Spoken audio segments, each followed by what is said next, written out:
Prem developers and construction जत आनंदाची सुरुवात करा आजच आपल्या हक्काचे घर प्लॉट बुक करून। संपर्क कृष्णात कोळी सर, मोबाईल नंबर 9423810208 73 73 66 08 88।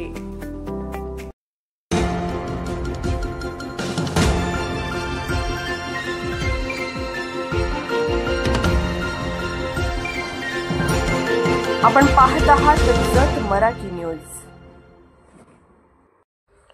नराधमाला भरचौकात फाशीत ज्या सौ तेजस्विनी वनमाने। आश्रमशाळेतील अत्याचार प्रकरणी भाजपा विधानसभा महिला प्रमुख आक्रमक।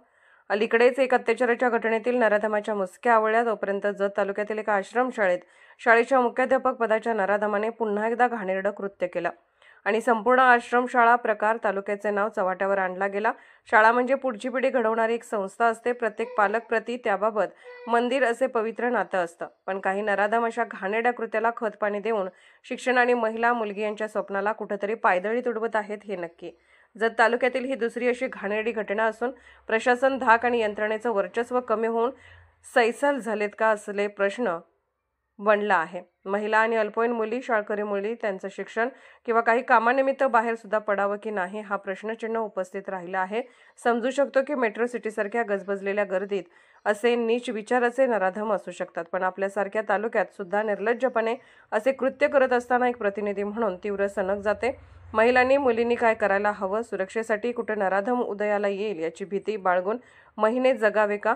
प्रशासन आणि शालेय संस्था किंवा गावावर गस्त घालत यावर बंधने आणता येतील का? वारंवार अशा घटना घडणार असतील तर समाज बघत बसणार असतील तर असे कित्येक प्रकरणे अजून बाहेर येणे बाकी आहेत। ज्यांनी आपली इज्जत समजून गप्प बसलेले अजून किती जण आहेत। आता प्रशासनाला एकच विनंती आहे की या नराधमाला भर चौकात फाशी देऊन जनतेसमोर न्यायनिवाडा करावा, जेणेकरून लपलेल्या राक्षसाला भीती मिळेल। प्रशासन न्याय द्यायला वेळ लावत असेल किंवा कानाडोळा करत असेल तर महिलांमार्फत मोठे आंदोलन उभारले जाईल। जत तालुक्यातील ही दुसरी घटना आहे। प्रशासनाने धाक ठेवला नाही का? शिक्षा द्यायला आणि नराधमाच्या मुसक्या आवळाला दिरंगाई करत आहेत आणि यामुळे नराधम सुसाट आहेत का असं नक्की वाटून जातं। एक प्रतिनिधी या नात्याने नराधम लवकरात लवकर शोधून फाशीसारखी सर्वांच्या समोर शिक्षा द्या, अन्यथा प्रशासनाविरोधात आंदोलन उभे करत वरिष्ठ विभागाला निवेदन देण्यात येईल असा इशारा सौ तेजस्विनी यांनी प्रतिनिधींशी बोलताना दिला। जत मराठी न्यूज चॅनलला लाईक करा, शेअर करा आणि सबस्क्राईब करा।